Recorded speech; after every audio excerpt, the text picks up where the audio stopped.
I'm not a perennialist if by that one means the school that calls itself that, Schuon, Guénon.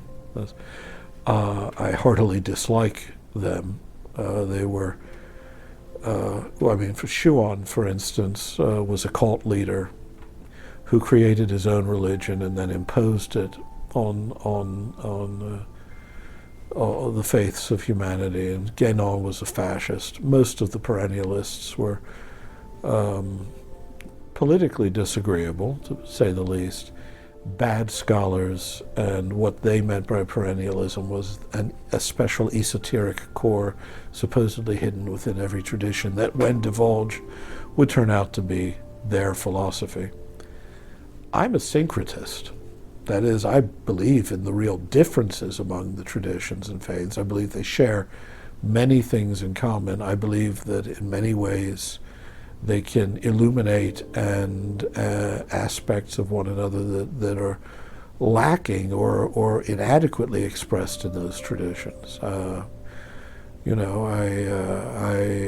believe that religion, in a general sense, should not be treated in the anthropological sense that we've given the word in the last couple centuries, in which what we mean by religion is a propositional system exclusive of other propositional systems, that I think of it rather as naming a human virtue that everyone practices in one degree or another, and that we're all involved in the practice of this virtue, religion. And within the practice of that virtue, there are cultic and dogmatic and doctrinal systems that tend to be open systems. None of them is absolute. There's not one such. There's, for instance, no such thing as Christianity.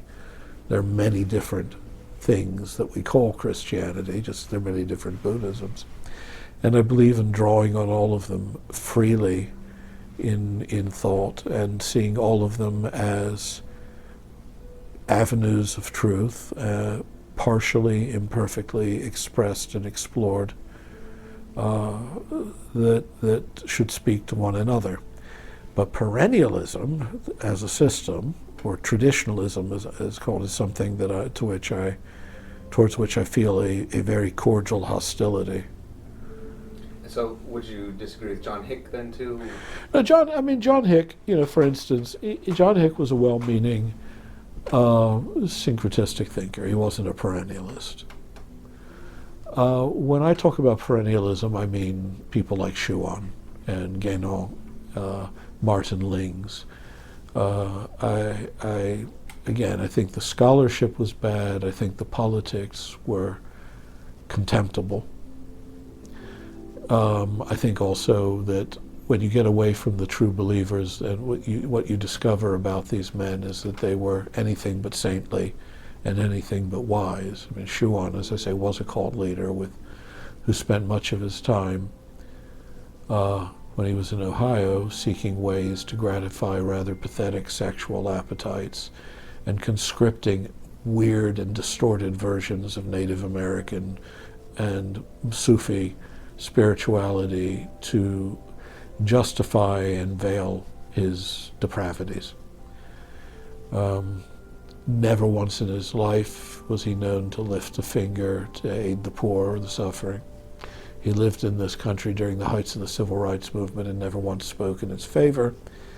And the one book he wrote on matters of race and caste, never translated, it's one of his books that's never been translated, reveals him to have been basically a racist, And so, again, that whole tradition, I think, can be tossed in the wastebasket. I'm much more interested in a much more rigorous and scholarly, but also open-minded communion of religious traditions, not trying to deny what differentiates them from one another, and not being afraid to discover what unites them to one another.